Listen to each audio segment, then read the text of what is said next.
pele. Aí é quando surge o quê? As pintinhas diretamente na pele. Então aqui, esse processo é um processo que a gente fala de viremia secundária. O vírus ele se propagou através do sistema retículo endotelial, do endotélio, e acabou diretamente tendo tropismo pelo quê? Pela pele, por nossas células o quê? T e os gânglios dorsais, principalmente. E aqui o que vai acontecer? Aqui o vírus ele vai para a pele, e principalmente onde acontece a replicação, na epidermis. E aí é onde forma as lesões que são o quê? Do tipo típica. Que é a forma primeiro que uma mácula, pápula, vesícula e logo em seguida faz o quê? Uma costra. Uma costra. Que pode, aquilo que fala que se coçar faz cicatriz, é verdade. Porque acaba diretamente lesionando o tecido. E se lesiona a pele automaticamente devido à alta concentração do vírus no local. Por isso que a gente fala, quando é bom ter catapora, ou algumas pessoas vocês veem que teve adulto, e quando ela chegou a ser de forma adulta, se a pessoa coçar, tende a formar o quê? Cicatriz depois, fica o sinalzinho. Isso porque ela lesiona muito mais do que a pele, a dermis, e essa lesão que ela provoca muito maior forma o quê? Fibroblastos, forma um tecido de cicatriz. Por isso que fica o sinal, a cicatriz. Por isso que é aconselhado o quê? Não romper nada e não coçar. Porque se você coçar, vai lesionar muito mais, aí corre o risco de ficar a cicatriz. E essas lesões, como foi falado, ela tem etapas diferentes. E coça muito, esse é o problema. Acaba liberando muita histamina e produz muita coceira. A pessoa coça muito, por isso que muitas vezes pode acontecer diretamente o quê? De acabar formando cicatriz, porque ela se coça muito. Bem, senhora? Ela se coça muito e aí pode acabar formando cicatriz devido ao prurido intenso. E que pode passar daqui? Aqui ela pode chegar até ter um quadro de quê? De infecção secundária, que seria um quadro que pode as bactérias se aproveitar dessas lesões e começar diretamente a causar um quadro infeccioso, uma sobreinfecção bacteriana. Então, de forma geral, a clínica, quando a gente fala da catapora do paciente, ele vai ter mal-estar, ele vai sentir um pouco de forma ruim, vai ter mialgia, e o que apresenta principalmente é o exantema centrífugo. Esse exantema normalmente inicia onde? No tronco e vai para cá. As bolinhas começam o quê? Aqui no tronco e vão diretamente também aparecer aonde? Na face. E pode, tem pessoas que chegam o quê? Ter de 10 até 200 o quê? Lesões na pele, certo? Aqui normalmente o mais pior é se acontece com vocês que são adultos, né? A Rubi não teve contato, o Guilherme não teve contato. Se eles pegarem a manifestação deles, pode levar até mesmo a óbito. Criança não. Então por isso que é importante um adulto, quando vê alguma criança com catapora e ainda não pegou, meter o pé, porque para eles pode ser extremamente o quê? Agressivo, por causa do sistema imunológico, pode responder de forma muito agressiva quando é adulto, porque a criança ela não tem um sistema imunológico ainda totalmente formado. Por isso que a gente fala, crianças saudáveis pode ser leve o quadro, porque o sistema imunológico ainda não está totalmente elucidado, não está pronto. Então acontece o caso viral, o sistema combate da forma que pode, trata de forma sintomatológica, e a criança o quê? Não apresenta complicação. O adulto não, já tem um sistema imunológico super funcionante, e na presença do vírus costuma ser extremamente o quê? Grave a resposta inflamatória, certo? Então observem o que acontece. Normalmente são essas características que acabam acontecendo. Forma uma pápula, logo em seguida uma bolha e um cera, que forma uma crosta. E se você coça, pior ainda, todas as vezes, tá? Então, varicela, a famosa catapora. Quem já teve na infância, já tem aí uma imunidade duradoura. Certo? Que gracinha. Se tem a vacina, também tem imunidade. Se tem a vacina. Só que a vacina é para um grupo em específico, né? Não é para todos. Observem que gracinha aqui, as pintinhas. coçado muito nessa criança. Né? Deve ter coçado muito. Complicações. Essas complicações é o que pode acontecer no adulto normalmente. Um adulto que, por exemplo, a resposta pode ser extremamente agressiva, pode causar pneumonia. Esse é o problema, pode causar pneumonia e até mesmo um quadro de encefalite.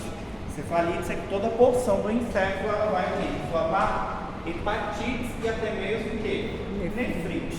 E muito rara acontecer em crianças que o quê? Está com o sistema imunológico perfeito. Não tem nada, certo? É muito raro. Agora, adultos, é grave em adultos e pessoas que são o quê? Imunossuprimidos. Então, aí que a gente tem que tomar cuidado, principalmente no paciente adulto. Professor, mas em adulto é grave porque o sistema imunológico ataca de forma mais grave. Isso. Certo? Mas os imunossuprimidos não tem imunidade forte. Então, no adulto, é grave no adulto. Forte. Hã? Então, o sistema imunológico deles não vai atacar tão forte. Não, aí ele não tem imunidade nenhuma, imunossuprimido. Não tem resposta nenhuma. Meu filho teve ataxia cerebral aguda pós-catapora. Pós-catapora. No caso, ele já complicou. Tinha uns 10 anos. A resposta foi muito exagerada. Pegava catapora todo ano. Ele? Todo ano eu pegava um pouquinho, mas eram umas bolinhas só e... Ele não tinha E imunidade. passava. Nunca teve imunidade. Aí, nesse ano, ele pegou muito, aí deu. Tava dando a escola, né? Sim. Pegou direito mesmo. Pegou direito. E aí teve essa complicação. Chegou a complicar. Foi por UTI. As complicações são graves, certo? Muito graves. Doutor, esse é o vírus 3? É o herpes vírus tipo 3. Latência. Normalmente ela fica nos gânglios dorsais e pode permanecer ali para o resto da vida. Herpes, lamentavelmente, depois que você tem, vai permanecer o resto da vida com você. Qualquer tipo de herpes é o resto da vida com você. Desde o 1 ao 8 que a gente vai falar, é o resto da vida. Permanece ali totalmente de forma latente depois da primeira infecção, ou seja, depois da primeira infecção. O que pode acontecer futuramente? Observem que bonitinho, as lesões. Pode acontecer o que a gente chama diretamente de herpes zoster. Isso aqui antigamente era chamado como cobreiro, a aranha passou aqui e urinou, o pessoal mais antigo falava isso daí, que a aranha passou e urinou diretamente, e isso aqui arde muito, queima muito, dói muito. Ela forma o quê? Totalmente lesões também com característica o quê? De vesícula, e essas vesículas elas rompem também e fica extremamente o quê? Queima muito, quando a pessoa passa a mão, arde muito e dói muito.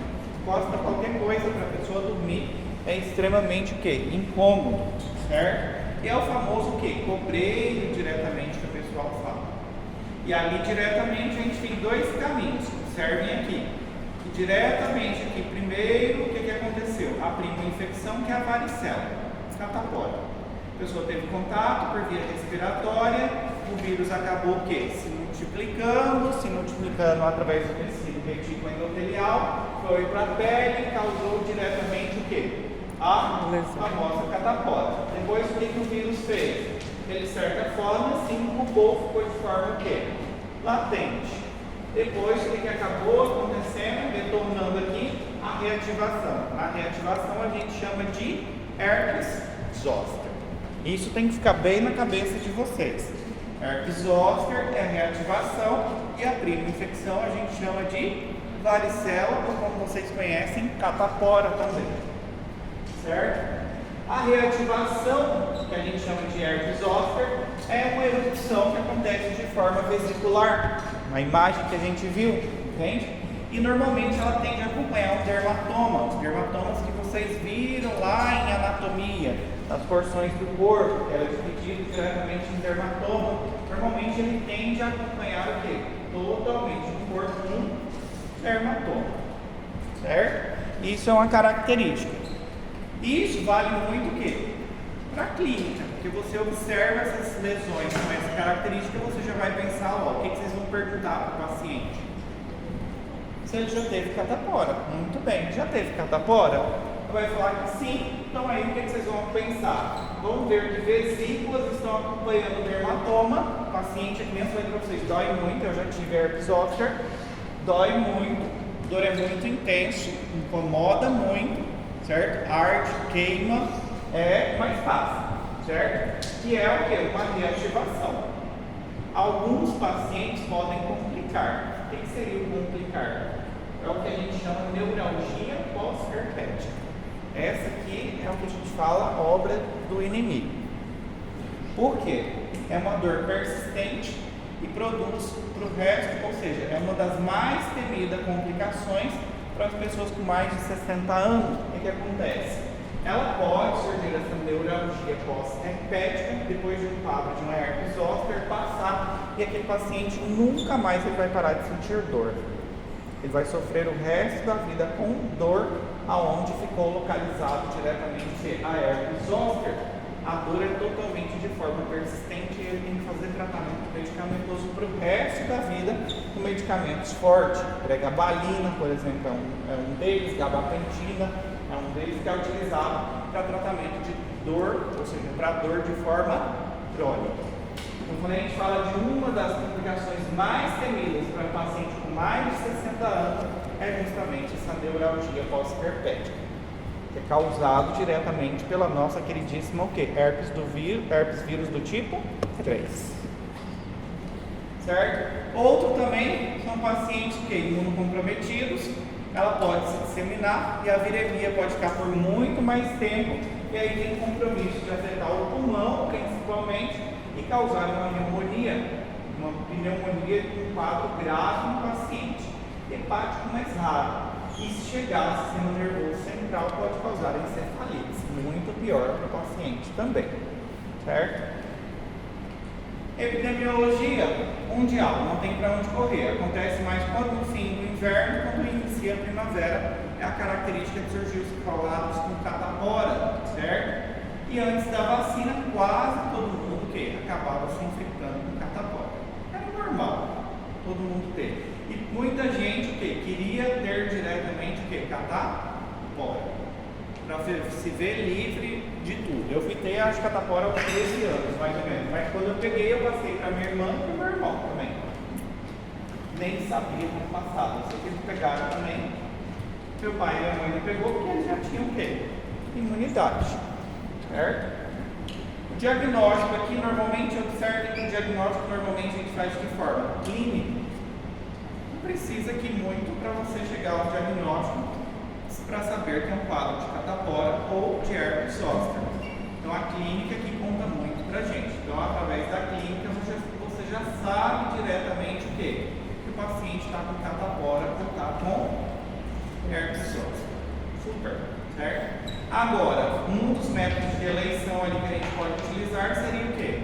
PCR, certo? PCR é o método de eleição, principalmente se é uma forma atípica ou se tem afetação do sistema nervoso central. De forma atípica é que você suspeita de catapora, mas ainda está em dúvida, não sabe se é catapora, não sabe se é herpes zoster, é uma manifestação muito atípica. Aí você solicita o exame diretamente do PCR para confirmar. Outra opção que a gente tem é o quê? Sorologia. Sorológico a gente sempre olha o quê? IgM e IgG. IgM, se o paciente ele tem o quê? Infecção recente. Então, se o IgM do paciente der positivo, apresentar reagente, significa que ele está com infecção recentemente. Agora, se aparece IgG, é que ele tem o quê? Imunidade. Né? IgG é que ele tem o quê? Imunidade. Tratamento tem? Tem um tratamento. Qual que é o tratamento? Aciclovir, valaciclovir, fanciclovir. Esse aqui inibe o DNA polimerase viral, atrasa a ativação por timina, quinase viral. Então aqui principalmente a gente tem como tratar diretamente, que é o famoso aciclovir e o famoso valaciclovir e fanciclovir. Esses são os que a gente normalmente utiliza para tratar nesses quadros, certo? E normalmente a gente indica em caso de paciente que está em imunidade muito afetada, imunocomprometido, adultos, e se o paciente tem o quê? Herpes zoster. Aí se manifesta a herpes zoster, a gente costuma utilizar, certo? Aí tem a imunoglobulina, que é a profilaxia passiva, que normalmente é indicada para imunocomprometidos e recém-nascidos que foram expostos à varicela, ao vírus da herpes tipo 3. E aqui a vacuna ela passou a existir justamente para o quê? Para criança. Entrou no esquema diretamente infantil, só que nem toda mãe que acaba vacinando não. Não é toda mãe que dá a vacina não. Por quê? A maioria ainda tem um conceito que é só pegar na infância que você já cria o quê? Imunidade. Então quando aparecer um lá na escola, meu filho, você vai pegar também, você já fica imune o resto da vida. Tem esse conceito. Então a vacina é muito utilizada hoje em dia para pacientes o quê? Com 50 anos. Principalmente para evitar um quadro de herpes zoster, porque esse paciente pode chegar a um quadro de quê? De neuralgia pós-herpética. E aqui sim o paciente sofre muito, sente muita dor. Vírus Epstein-Barr. Vírus Epstein-Barr, esse aqui é o vírus da herpes do tipo 4, também conhecido como vírus Epstein-Barr. E esse vírus aqui, ele tem uma característica em particular, é conhecido como mononucleose também, infecciosa, certo? É o vírus que causa mononucleose. Então, vírus Epstein-Barr diretamente, ou herpes vírus humano tipo 4, é o que causa a famosa mononucleose, que a Anitta teve, certo? E é um dos vírus que a gente tem mais importante aqui, certo? Que causa quadros de mononucleose e também pode causar quadros também de neoplasias também. Mas essas neoplasias diretamente, que a gente fala aqui, é um fator, o paciente precisa ter algum fator que agregue a produzir a neoplasia, não que o vírus diretamente vá ocasionar a neoplasia. O paciente deve ter algum fator a mais, certo? Normalmente aqui a gente fala que o nosso vírus da herpes tipo 4 ele tem tropismo principalmente por quem? Por linfócitos B. O tropismo dele principalmente é por linfócitos B. Gosta, ou seja, tropismo é que tem afinidade então principalmente pelos nossos linfócitos o quê? Linfócitos B. 90% dos adultos têm anticorpos já contra quem? Vírus da mononucleose, o Epstein-Barr. A infecção normalmente ela persiste pro resto da vida, da mesma forma ele vai permanecer latente, só que aqui não é em sistema nervoso, igual a gente viu nos outros vírus, mas aqui é principalmente ele se mantém latente nos linfócitos B. E é eliminado. A eliminação dele é o que? De forma intermitente por saliva, por isso que ele é conhecido também como a enfermidade do beijo. Agora mesmo deve surgir muitos quadros de mononucleose por causa do carnaval, certo? Por causa do carnaval. E uma vez infectado, certo? Uma vez infectado, o vírus nunca se elimina, permanece, ou seja, não se elimina de que forma? O resto da vida você vai ter o quê? Mono, ou seja, vírus Epstein-Barr para o resto da vida. Ele vai permanecer onde? No seu linfócito B de memória para o resto da vida. Ou seja, não tem solução. Você vai viver o resto da sua vida com esse vírus. Certo? Ele pode se reativar. A reativação pode ser de forma assintomática também. Só que a transmissão dele o quê? É de forma contínua. Ela segue. O paciente continua transmitindo. E aí é que vem diretamente a transmissão. Normalmente acontece mais em adolescente e adultos jovens, por causa do beijo. Agora no carnaval mesmo, a principal forma de contaminação é através da saliva ou contato oral direto, porque as pessoas se fazem o quê? Muito no carnaval, elas competem para ver quem beija mais.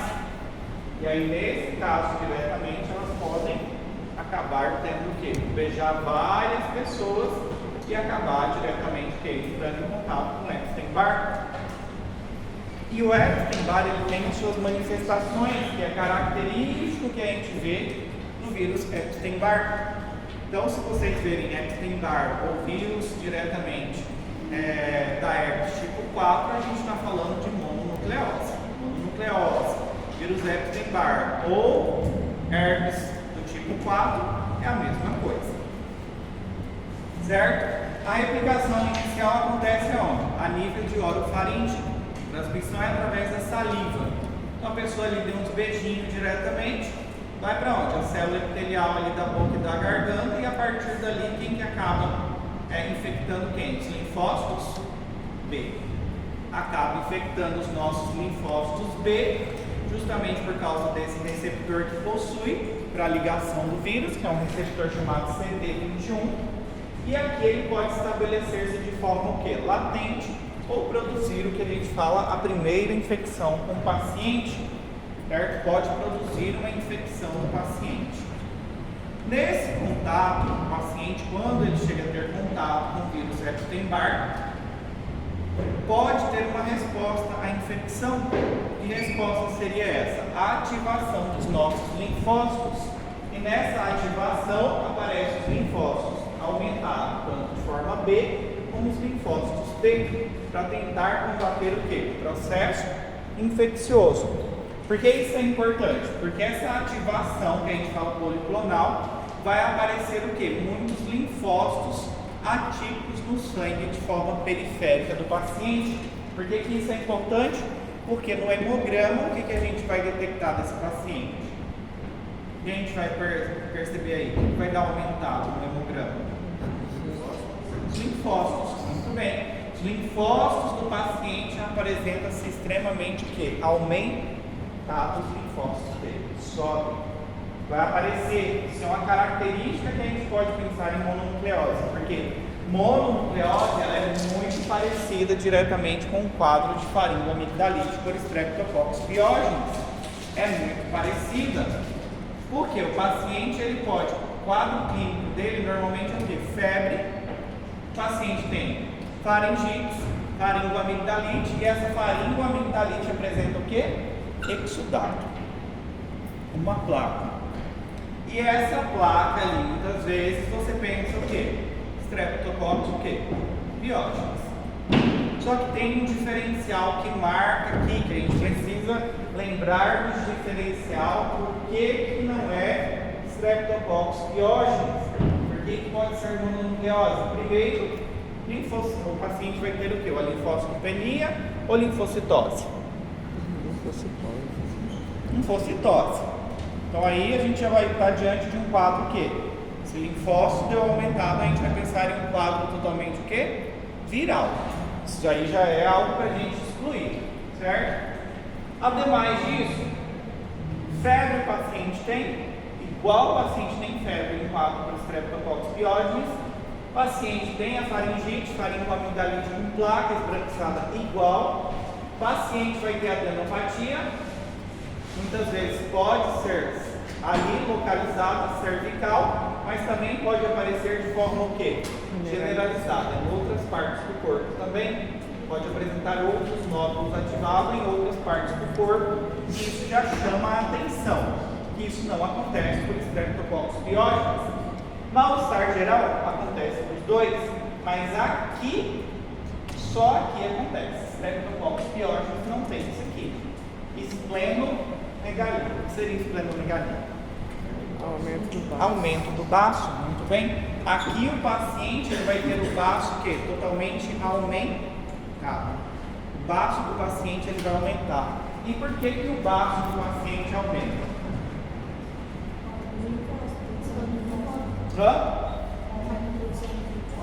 Tem um aumento da produção de linfócitos B, mas o baço é responsável também pelo quê?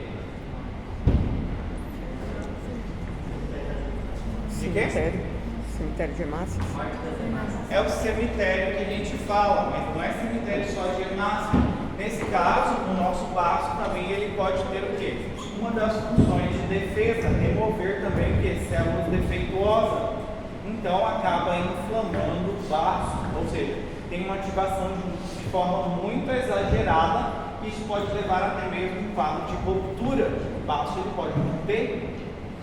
O baço é um órgão que passa muito o quê? Sangue, que como vocês falaram, é o cemitério. E nesse processo ele vai o quê? Inchar, inflamar diretamente devido à sua resposta de remoção. Está tendo muitos linfócitos de forma atípica, muita ativação. Então é até aconselhado os nossos pacientes, durante o período de 3 a 4 semanas que ele está com mononucleose, ele não fazer diretamente o que? A academia ou exercício físico, que ela faz de força, porque essa força pode levar a rompimento diretamente o que? Do vaso. Então isso não é aconselhado. Até aqui, contraindicação, praticar esporte não é aconselhado. Então esse é um diferencial que a gente observa nos nossos pacientes quando a gente tem um quadro por mononucleose. E outra característica, quando a gente tem um paciente com um quadro de mononucleose, tem uma reação que acontece nesses pacientes. E que reação seria essa? Normalmente todo médico tende a confundir com o quê? Streptococcus pyogenes. E qual que é o antibiótico que normalmente a gente utiliza aí?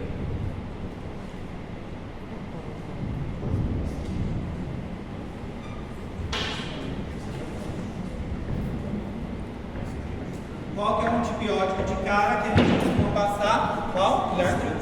Qual? É uma penicilina, mas qual penicilina? Por via oral. Amox, muito bem. Amox diretamente.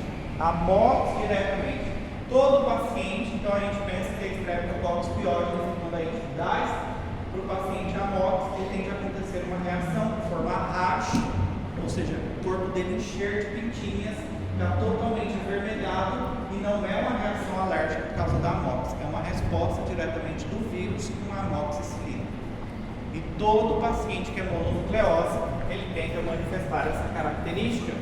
Então, quando o médico ele não sabe bem a parte de semiologia e não investiga bem, não tem contato com o paciente, o que? O clássico você vai ver, você vai pensar em Streptococcus o quê? Pyogenes. Mas pedir um hemograma, mas se você vê lá que é só uma faringoamigdalite, vai pedir hemograma? Não pede. Se solicitar no hemograma vai vir o quê? Um quadro de quê? Aumentado. De quê? Linfócitos. O paciente vai ter o quê? Linfocitose, certo? Então se pedisse, aí ele poderia pensar em um quadro viral, aí poderia pensar em aqui. Tem médico que não toca o paciente. Se ele não tocar o paciente, ele não vai saber que o paciente está com quadro de esplenomegalia. Esse é outro diferencial aqui dentro também. Esplenomegalia, certo? Tem uma triada que a gente fala que é uma triada clássica daqui.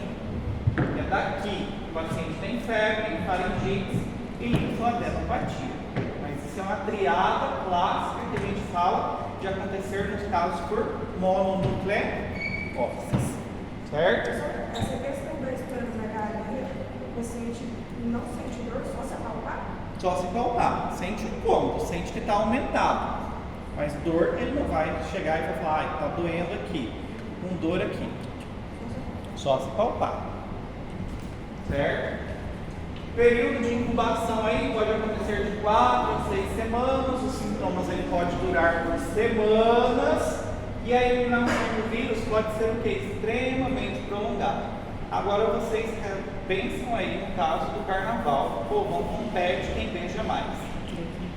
O tanto aí de vírus que não disseminou por aí. O tanto de mononucleose que não vai aparecer daqui a um X. É só dar tempo, ao tempo. 4 a 6 semanas, daqui um mês e meio, o pau começa a torar, gente com garganta ruim. Aí já confunde já com Streptococcus pyogenes, já tem aí o frio, aí vira aquela zona, entende? É igual sair um caso agora de Mpox. O povo já está fazendo um escândalo que surgiu. E daí, se surgiu, o jeito é morrer todo mundo e passar pelo vírus e pronto, acabou, caralho. Carnaval vai acontecer todo ano, o povo vai esfregar um no outro e pronto, acabou. Eu não estou nem aí, por mim podia ser Mpox, Nipal, o caralho do vírus que pata que aparecesse. Não adianta falar assim, ó, vai ficar quietinha no carnaval. Não vai ficar quietinha. No outro dia vai estar lá pulando o carnaval, entende? Não adianta, então vai rolar o vírus mesmo, o pau vai torar, o povo vai esfregar mesmo, porque não adianta. O negócio é colocar uma sainha, pular ou um biquíni, não sei, e tá lá no meio. É da área da saúde, tem consciência? Esses é os que menos têm consciência. Tá ralando o queijo lá no meio do povão também. Entendeu? Então, e aí vai, gente, não adianta. Vírus vai ter e o negócio é passar por ele. Se for hora de ir, boa sorte, tá com Deus. Ó. vai, tchau e pronto. Entendeu? Tem que fazer. Certo? Mas vírus é um problema. É um problema e se espalha muito rápido, dissemina muito rápido, só que não tem como segurar o povão não, gente. Amarrar. A gente tem consciência da disseminação. Por exemplo, mononucleose hoje vocês já sabem como que é. Vocês já vão ficar espertos. Mas quando vocês estão com 5 latinhas de cerveja na cabeça, vocês não estão nem aí para quem que é mononucleose, né? Veja 19, 20 ainda compete. Álcool esteriliza. Álcool esteriliza. Álcool esteriliza. Então o pessoal só quer saber o que? Muitas vezes não está nem aí. E só vai. Esfrega mesmo. Só protege os negócios lá embaixo e faz a oração e vai, certo? E aqui, o vírus ele vai permanecer totalmente de forma o quê? Latente. Ele pode permanecer de forma latente. Quem teve um quadro desse daqui, que saiu na internet, que ela estava com câncer na época, foi quem? Anitta. Todo mundo suspeitava que a Anitta estava com câncer diretamente, mas o quadro dela era um quadro de mononucleose. Claro, mononucleose ele pode contribuir justamente porque suspeitavam que ela estava. O linfoma diretamente que? De Hodgkin, certo? Eu tive um colega também que ele teve mononucleose. E a suspeita dele aqui não conseguiu descobrir, ele teve que ir para Goiânia, diretamente lá em Goiânia, porque a suspeita principal é que ele já estava com linfoma de Hodgkin. Mas, na realidade, era só o quê? Mononucleose, era só esfregar. O problema era só que estava esfregando demais, esfregava muito. Então, aí não tem jeito. Tem gente que é assim, só na hora que pega alguma coisa que para de esfregar. Ao contrário, só assim. Rala o chibio e o negócio não quer mais. Mas é verdade, gente. É verdade. Tem gente que, assim, com a sinceridade, não tem um pingo de vergonha na cara. É hora que vocês veem isso aí, vão ver no hospital. A pessoa tem que criar dá vontade de dar um tapa, tem hora. Pegar pela orelha, mas o que a gente entende, a pessoa não entende. Vai lá, esfrega e pronto. Só que aqui, né, é o que eu sempre falo, eu já sou focar desde os terceiros semestres. Vai fazer qualquer trem, meu filho, investiga, olha o bicho mesmo, olha a bichinha mesmo, abre tudo, começa nas preliminares, entendeu? Faz o exame físico, viu verruga, viu ferida, sai fora. Gente, já começa a investigar por aí, faz a história clínica lá do seu namorado, do seu parceiro, dos seus parceiros, não sei quantos você tem, entende? Então, e aí vai indo.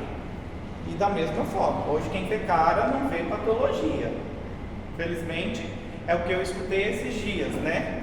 Um aluno falando. Aí eu perguntei, ele falou que aconteceu um episódio com ele no hospital em que ele inventou de encapar a seringa, porque ele encapou a seringa, furou o dedo. Aí, é a pergunta que todo mundo faz quando vai manter relação sexual com o outro, né? A senhora tem alguma doença? É a mesma coisa, gente. Vai trepar com alguém, vai olhar pra pessoa e falar assim, tem uma saudável, tô ótimo. Entendeu? Tá tudo aqui, os exames tudo em dia. Ninguém vai olhar pra você e vai falar assim, não, mas justamente a senhora que ele furou o dedo, falou, eu sou HIV. Puta que pariu. Ela justamente contou. Imagina se ela não fala nada. Aí era um problemão, né? Claro que ele fez todo o tratamento, todo o protocolo, mas ali na hora ela já informou ele. Na hora que ele furou, eu sou HIV. Mas todo mundo vai ficar que vai olhar pra você e falar assim, eu sou HIV. Não vai falar, eu sou o quê? Saudável, olha, tô ótimo, tô super bem, entendeu? E aí senta o pau na madeira, ele come. E aqui, um vírus que pode chegar a acontecer diretamente é a infecção. E isso aqui, ele é um vírus que a gente fala oncogênico. Oncogênico significa que ele pode causar uma alteração na minha célula e estimular diretamente o quê? A essa célula se transformar em uma célula maligna. Só que ele sozinho, ele não faz isso. Ele precisa de outros fatores para que ele possa causar, por exemplo, carcinoma gástrico, para que ele possa causar um linfoma de Hodgkin, para causar um linfoma de Burkitt, que é muito comum aonde? Na África. A gente não vai ver isso aqui não. A África, eu não sei o que aconteceu com a África, desculpa a palavra, a bichinha cagada. Tudo de ruim acontece onde? África, eu nunca vi. Quer procurar uma doença? África. Quer ver um trem de desastre? África. Não sei qual foi o mal que a África fez na Bíblia, não. Mas o trem foi esquecido. Tem um povo que colou chiclete na cruz do povo da África. Que eu nunca vi aparecer tanto trem ruim lá da África. Ebola, saiu um ebola onde? África. Saiu não sei o que. Malária do tipo, sei lá, novo, descobriu aonde? África. Tudo na África. Não vê que o Brasil não sai nada? Sai uns trem, volta e meia aí, entendeu? O brasileiro. Mas ele vai descobrir onde que o cara veio? Na África. Tava viajando, fui fazer um safari. Falta de saneamento. Como é que é? Tava viajando, fui fazer um safari. Fui fazer um safari, não, na África. Pegou o quê? Veio contaminar de lá. Não, tô falando. Aí você vê o cara com esses casos raros. Aí os lados da África do Sul é muito bonito. Minha prima teve lá. Que A realmente praia da é. África do Sul é maravilhosa, clarinha. Porque a África a gente tem um conceito que é um país, ou seja, a África no geral a gente tem um conceito que é pobre. Tem realmente localizações que são pobres. Acontece esses casos de vírus, de infecção, porque o povo lá sai comendo tudo, como morcego, come os trem tudo. Entendeu? Vê o bicho, cobra, sai comendo tudo, aí pega tudo quanto de acha de vírus também. Mas a parte da África do Sul, o povo é podre de rico. É os diamantes, né? São riquíssimos. Diamante. E é caríssimo para ir para a África do Sul, mas também você vai ter que colocar a sua tarjeta de vacinação em dia totalmente. E bem totalmente, porque senão você volta bestiado de lá para cá. Entendeu? Mas é muito bonito. Depois vocês pesquisam. Não tá? corro isso. Você pode achar É a parte rica. Minha prima foi fazer safari lá, filha. na praia. Observe esse linfoma. Boa da grana. Isso aqui acontece muito comum aonde? Diretamente relacionado aonde? Na África, né? Diretamente esse linfoma de Burkitt, ele acontece muito aonde? Na África, certo? Por isso que lá fala que é o quê? Endêmico, porque está muito relacionado ao HPV, o Epstein-Barr, está muito relacionado ao Epstein-Barr, e esse linfoma, ele causa diretamente o quê? Uma proliferação, como aqui o nosso vírus afeta principalmente os linfócitos, que a gente fala o quê? Linfócito B, ele causa uma proliferação muito alta de linfócitos B, e isso tende a ser o quê? Claro que tem fatores principalmente que vêm contribuindo, costuma a localização típica dele ser na mandíbula e forma essa massa tumoral ali. É comum aqui pra gente? Não. Aqui na América, por exemplo, ele fala de esporádico. Esporádico, não tem essa relação, mas na África acontece muito. É endêmico ver pessoas diretamente com esse tipo de linfoma. Aqui a gente costuma relacionar diretamente o quê? Muito com linfoma de Hodgkin. Aí sim, linfoma de Hodgkin é quando o paciente ele tem uma proliferação de forma exagerada também o quê? De linfócitos B.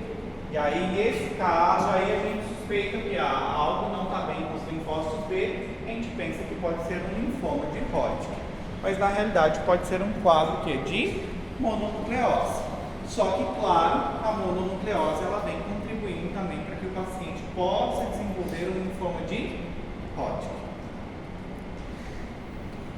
E observe que isso daqui já não é tão comum aqui pra gente, certo? Isso aqui pode complicar, isso aqui normalmente tem uma transformação maligna, é difícil o tratamento, isso aqui pode começar a causar a compressão tanto sanguínea como necrosa, se comprime de forma sanguínea, vai necrosar, já consome toda essa parte, tem uma sobreinfecção bacteriana secundária, e aí fixe para o nosso paciente.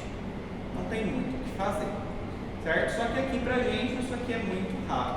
Então quando a gente fala de enfermidades associadas ao Epstein-Barr, lembrar de duas principalmente que é muito comum, o linfoma de Burkitt, que é mais comum onde? Na África. E o linfoma de Hodgkin, que a gente já vê mais comum aqui na América. Isso é mais comum que aconteceu, ou de suspeitar.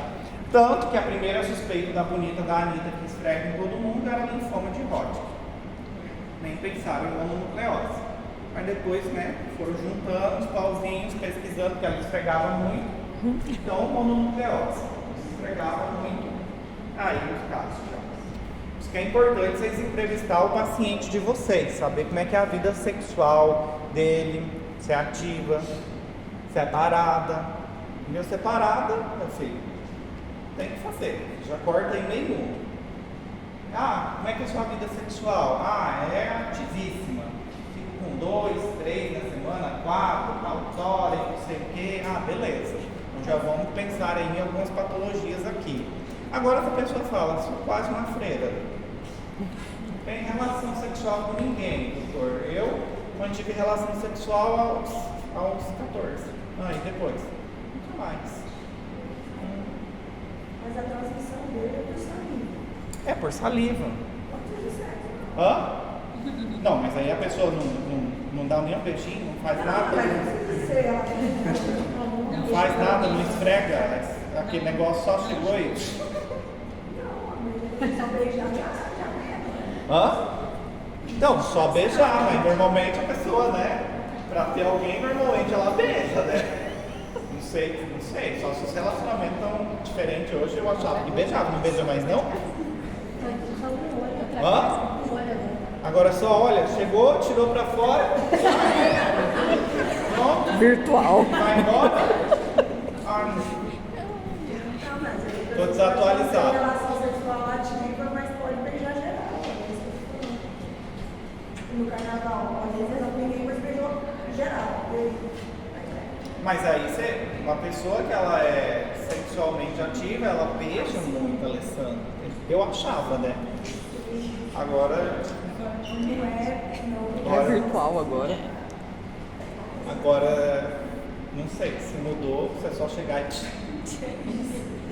Como se diz, é virtual. É porque tudo eu sei que começa onde? No esfrega. E no esfrega sempre rola o quê? Um beijinho. Não é, Rubi? A pessoa vai esfregar, ela dá uma esfregada e rola um beijinho, não é?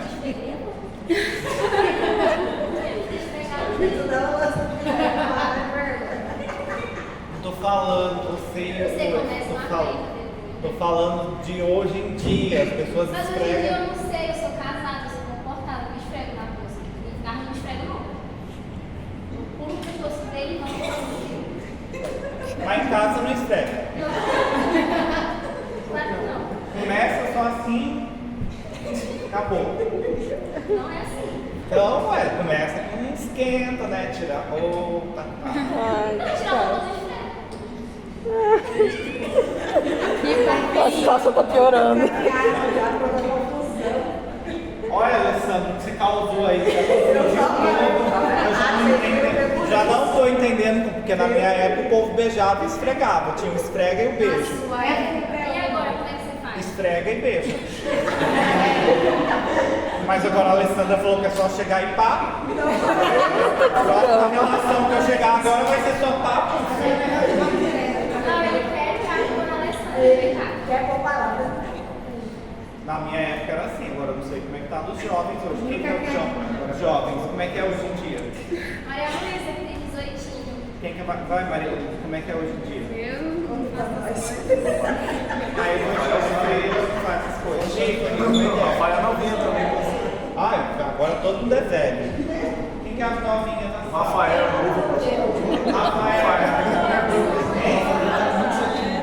A Carol, como é que é? Não é? Tô precisando me atualizar, sair com os jovens hoje, saber como é que é. Doutor, quando você for sair com os jovens, leva a gente. Bom, eu sei que na minha época o povo esfregava. Hoje em dia se esfrega mais, eu já não sei. Assim, você esfrega ainda, né? Como é que é?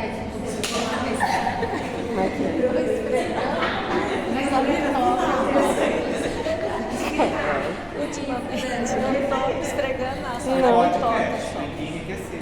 Ultimamente, se Nesse duvidar caso, nem isso. É importante, certo?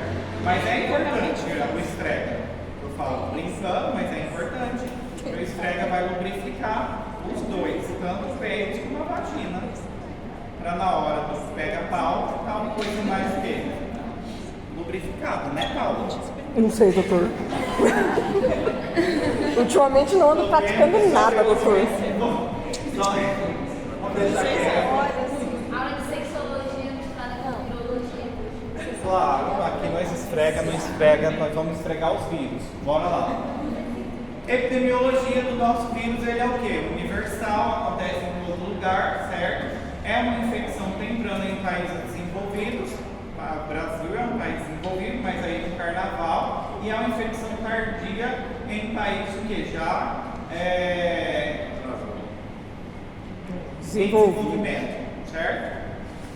Aqui então, como que a gente faz o diagnóstico, que é importante, falamos no início, linfócitos atípicos no sangue do quê? Periférico, o paciente vai ter um quadro de linfocitose, certo? Lembrar diretamente que só são linfócitos, não são células malignas, por isso que nem eu falei para vocês, no quadro da Anitta estava confundido diretamente com o quadro de linfoma de Hodgkin. Chegaram a suspeitar, mas não era o quê? Maligno ainda. O diagnóstico que a gente costuma utilizar aqui principalmente é o quê? É verificar se tem a presença o quê? Do vírus, certo? Se já tem anticorpos diretamente contra o vírus. Então vê se tem anticorpos. Se tiver anticorpos, se o IgM do paciente estiver ativo, significa o quê? Reagente, infecção aguda. Mas o marcador IgG, o paciente já teve uma infecção já passada. Mas aqui tem o que a gente fala anti-EBNA, que é o antígeno nuclear do vírus, é para saber se o paciente já teve infecção o quê? Antiga, certo? Então, para isso que serve. Então, aqui normalmente a gente usa IgM, infecção recente. E a gente usa o quê? O EBNA positivo, que o paciente teve uma infecção que foi o quê? Antiga, certo? Aqui, então, a gente costuma utilizar principalmente as provas sorológicas para fazer o diagnóstico.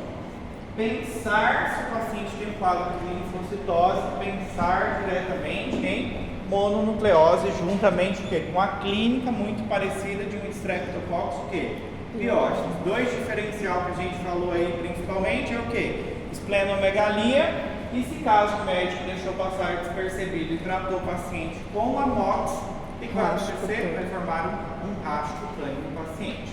Muito bem. Racho. Normalmente o tratamento aqui, o que a gente faz? Sintomático. O tratamento é sintomatológico. Não tem aqui um antiviral para a gente tratar o paciente de forma específica. A ciclovir aqui não é um fármaco de escolha, não vai dizer que vai responder diretamente. Vacina não existe. E a prevenção é diretamente evitar contato com saliva. Beijar, certo? E educação sanitária, certo? Aqui, por exemplo, eu deixei algumas complicações associadas. Que complicações são essas? Para vocês pensarem, a faringite mais amox mais racho, aí o que a gente vai pensar? Que a gente pode pensar diretamente? Algumas complicações que podem acontecer no paciente. Situação clínica, dor abdominal muito súbito e o paciente pode ter um quadro de síncope. E o que aconteceu com o paciente? O vaso dele pode ter o quê? Rompido. Rompeu diretamente, certo? Agora, faringite, dei amox, apareceu racho, exantema por quem? Por vírus Epstein-Barr. Muito bem. Icterícia, diretamente, a autotriagem do paciente está muito elevada, pode ser uma hepatite, uma complicação diretamente por quem? Pelo nosso Epstein-Barr, certo? Amígdalas enormes, dificuldade respiratória, ele pode causar um quadro de obstrução. E até mesmo o vírus Epstein-Barr pode causar também Guillain-Barré, é um dos vírus que também pode causar Guillain-Barré. Isso aqui a gente falou no semestre passado relacionado a uma bactéria. Qual bactéria?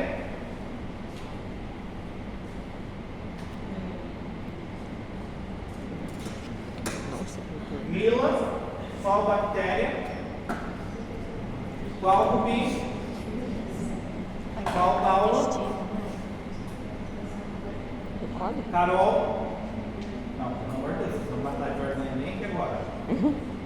Quem foi o professor de micro de vocês semestre passado? Não, fui eu, né?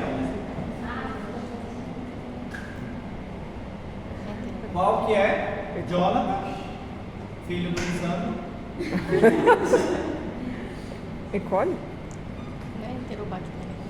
Hã? Não é enterobactéria. Então, Qual que é o passou perto.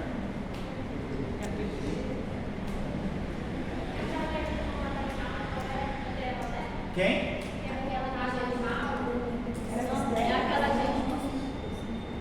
Jejúlio, o quê? Campylobacter? Campylobacter jejuni. Muito bem. Olha, já esqueceram. Deus do céu. Era muita bactéria. Diagnóstico diferencial sempre tem que fazer. Ou seja, a gente diferencial aqui, a gente tem que suspeitar de uma faringe amigdalite do Streptococcus. Só que aqui o paciente não vai ter o quê? Esplenomegalia e linfocitose.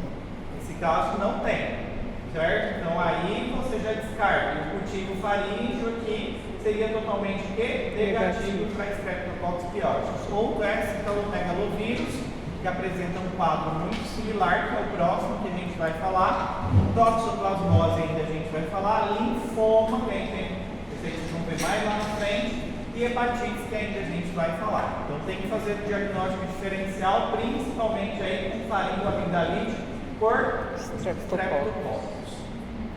E o vírus, diretamente o quê? Herpes tipo 5 é o famoso citomegalovírus. Aqui a gente tem outro vírus que é importante.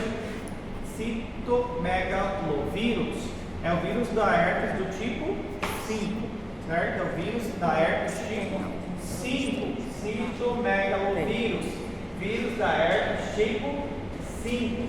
E esse vírus, citomegalovírus, ele tem um público em particular. Ele é conhecido como um vírus diretamente oportunista. Oportunista porque ele gosta de afetar principalmente o quê? Imunodeprimidos, pacientes com HIV e transplante de órgãos. Citalomegalovírus é um vírus que a gente costuma chamar ele de vírus oportunista, certo? O vírus do herpes tipo 5, citalomegalovírus, ele gosta especialmente desse público aqui, imunodeprimidos, principalmente paciente transplantado, paciente com HIV, certo? E o curso dele normalmente costuma ser o quê? Um pouquinho prolongado, e o paciente tem que apresentar o quê? Menos sintomas, se ele é o quê? Imunocompetente. Se a imunidade dele está boa, o paciente tenta não manifestar o quê? Muitos sintomas. E a importância clínica, principalmente relacionada ao citomegalovírus, é neonatos, imunossuprimidos e pacientes com transplantes. Esse é o público que mais nos preocupa aqui. Gestantes também, ou seja, neonatos. Então, quando a gente fala do genoma diretamente, ele é um vírus de DNA, isso é importante a gente se recordar. E o efeito celular que ele produz é que ele aumenta o tamanho da célula, por isso citomegalovírus. Ele produz um aumento da célula, por isso que ele já ficou conhecido como citomegalovírus. Certo? Pacientes que têm um quadro normalmente imunocompetente, a infecção normalmente a gente classifica o quê? Como assintomática. É muito raro o paciente manifestar sintomas por citomegalovírus. É um paciente que está com a imunidade legal. Agora, se é um paciente imunodeprimido, ele tem risco de afetação da retina, retinites, pode ter uma afetação, uma pneumonia, uma colite, ou até mesmo complicações muito mais do que graves, neonatos, causar principalmente infecções o quê? Congênitas. E aí pode causar surdeira ou retardo, diretamente retraso no crescimento, e microcefalia, certo? E aqui ele é um vírus que normalmente ele permanece também de forma latente onde? Nos nossos leucócitos. E também pode permanecer aonde? Em alguns tecidos também, que pode se reativar em caso de imunossupressão. Isso aqui é um dos testes que a gente pede para tratar um paciente transplantado, é diretamente se ele tem o quê? Citomegalovírus, se ele tem um paciente de risco, é um paciente que é difícil aí fazer o quê? Transplante. Porque querendo ou não, para você fazer o transplante do paciente, você vai ter que o quê? Imunossuprimir. Então, aí lamentavelmente ele pode vir a óbito por citomegalovírus. Esse é o problema. Então é o único herpes vírus humano com transmissão transplacentária de forma o quê? Natural. Então aqui é um problema diretamente aonde? Para os nossos neonatos. Aqui principalmente.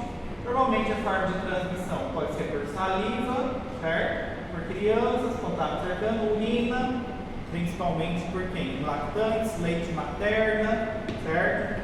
Infecção neonatal, secreção vaginal, transmissão sexual, sangue e órgãos, ou seja, por transfusão e transplante também, certo? Mas sim, a transmissão ela requer contato direto com a secreção e essa secreção tem que estar o quê? Infectada, certo? Isso aí tem que estar, que é importante. Mas sim, ele é um vírus, principalmente que nos preocupa nesse grupinho em particular. Paciente com HIV e pacientes transplantados e neonatos também, certo? Resposta, quando a gente fala da resposta imune latência, resposta imune normalmente é ampla e duradoura. Normalmente a pessoa ela tem anticorpos, ela gera anticorpos quando ela tem, e esses anticorpos são neutralizantes e normalmente gera linfócitos T de forma o quê? Específica. Normalmente quem tem a imunidade boa, paciente imunocompetente, tem uma boa resposta diretamente contra esse vírus. O problema aqui é um paciente transplantado e um paciente diretamente que a gente fala com HIV, ou seja, um paciente com a imunidade baixa, certo? E as nossas gravidinhas, que ele pode atravessar diretamente de forma natural a placenta, e aí nos nossos neonatos pode causar surdez, microcefalia, pode causar algum quadro de teratogenicidade, certo? Mas aqui o nosso citomegalovírus ele pode permanecer de forma latente em todos os tecidos, principalmente onde? Dentro dos monócitos, nas células progenitoras mieloides, nas células endoteliais principalmente, e pode se reativar mediante o quadro de imunossupressão, que é o paciente com HIV, que aí seria o nosso maior problema, o paciente transplantado ou os pacientes que fazem o quê?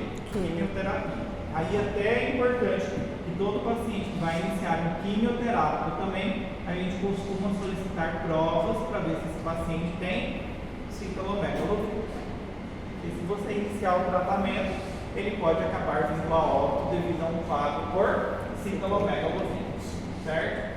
Normalmente, o curso dele num paciente que a imunidade está boa, 90% dos pacientes eles têm um quadro que a gente costuma falar que é subclínico, não vai manifestar sintomas, mas 10% fala que síndrome mononucleose, ou seja, muito parecido com mononucleose. Por isso que também entra no diagnóstico diferencial, que o paciente tem febre, mal-estar e adenopatia, mas não vai formar uma placa esbranquiçada na amígdala. Esse aí é um diferencial daqui. Congênito é o maior problema que a gente tem aqui, porque lamentavelmente congênito tem afetação 5 a 10% dos pacientes podem apresentar sintomas, e os piores sintomas que a gente vê no paciente é relacionado neurológico. E aí, infelizmente, os neurológicos é muito difícil de tratar, alta taxa diretamente de sequelas neurológicas, e aí provavelmente não tem muito o que fazer. Ou o paciente acaba indo a óbito, ou acaba ficando acamado diretamente. E é muito difícil para a mãe lidar com essa situação também. Sequela pode chegar a acontecer, 10% acaba indo a óbito, 90% vai ter sequela neurológica, e os outros, que é uma porcentagem mais baixa, de 7 a 25%, pode chegar a ser assintomático, mas ter um quadro de hipoacúsia. O que seria hipoacúsia? Surdez? Surdez? Baixa, não seria surdez. Mas seria caminhando, né? Como a Alessandra falou, a baixa audição. Ao contrário, pode chegar a esses quadros aqui: hepatomegalia, diretamente, microcefalia. Então, ele é um vírus mais complicado de lidar diretamente no quadro de gestantes e pacientes com a imunidade muito baixa, certo? Lamentavelmente, isso pode chegar a acontecer, certo? Porque ele é um dos únicos vírus que atravessa naturalmente a barreira placentária, tranquilamente, certo? Em alguns casos, pode nascer diretamente com alguma criança ou com prematuro, pode chegar a um quadro com citomegalovírus, aí nasce com baixo peso, pode acontecer a transfusão ou através do leite materno. E aqui é muito similar o quê? Com essa criança, com esse prematuro que nasceu. Ele tem um quadro de hepatosplenomegalia. O que seria hepatosplenomegalia? Aumento do baço do fígado. Aumento do baço do fígado. E trombocitopenia, o que seria? Plaquetas baixas. Plaquetas, baixa quantidade de plaquetas. Ele é um vírus também que afeta diretamente os megacariócitos. Então, por isso que o paciente tem trombocitopenia. Insuficiência respiratória também acaba afetando o tecido respiratório, mas só que aqui tem menor chance dessa criança ficar com algum quadro de sequela. Agora, pacientes que estão imunocomprometidos, esses aí sim pode ser pior, porque pode ter uma reativação, a reinfecção ou até mesmo a infecção diretamente. E isso aqui acontece com maior gravidade em pacientes de transplante, principalmente quando faz transplante de células mães, pacientes que fizeram algum tratamento de algum câncer, uma leucemia, transplantou diretamente alguma célula mãe e paciente com HIV diretamente, porque o CD4 dele é o quê? Baixo, certo? Aí nesses casos eles podem complicar, e a principal complicação que esse paciente pode ter é o quê? Uma pneumonia, certo? Uma pneumonia, uma hepatite, uma retinitis, uma colite, esofagite, e em casos muito mais raros ele pode chegar a um quadro de encefalite, certo? Mas são pacientes que tendem a complicar por citolomegalovírus. A forma, ou seja, a distribuição é mundial, a forma de transmissão sexual, contato, que a gente já falou com ninhos, e de forma vertical pode ser tanto transplacentária, como durante o parto, intraparto, ou através do leite materno, ou até mesmo através de transfusões, diretamente em transplante de órgãos, a pessoa ela pode ter um quadro por citolomegalovírus, certo? Qual que é o gold standard para diagnóstico aqui? PCR. O principal que a gente costuma utilizar é PCR. PCR diretamente para quê? Para citolomegalovírus, certo? E aqui você consegue observar o quê? A carga viral do paciente. Então acaba que o mais indicado aqui é diretamente fazer o quê? O PCR. IgM e IgG nessas situações a gente usa mais para controlar o tratamento do paciente. Se a doença ainda ela continua muito ativa ou se ela está o quê? Controlada. Tratamento tem? Tem tratamento. Tratamento a gente tem vários antivirais que funcionam principalmente aí para os nossos pacientes, certo? Se o paciente é HIV, ele tem que fazer o tratamento com um antirretroviral. Então essa parte é importante, só que tem que tomar muito cuidado, porque todos os antivirais, eles são também o quê? Muito tóxicos. Então o paciente pode intoxicar. Então o paciente com HIV já vai tomar uma bomba e ainda vai ter que fazer o tratamento com a citolomegalovírus. Então é um quadro que é muito complicado. E não existe o quê? Vacina ainda. Tem algum sintoma visível para a gente evitar? No citolomegalovírus não tem assim, um quadro clínico específico. Não tem. Aí o que você tem que pensar é que é aquele paciente imunossuprimido e na gestante, se ela tiver um quadro de citolomegalovírus, aí ela pode complicar, ela não, no caso o fêmea pode nascer com algum quadro teratogênico. Mas fora isso, a pessoa normalmente que tem um quadro por citolomegalovírus, que é uma pessoa imunocompetente, é só às vezes febre, mal-estar e nada mais. E passa.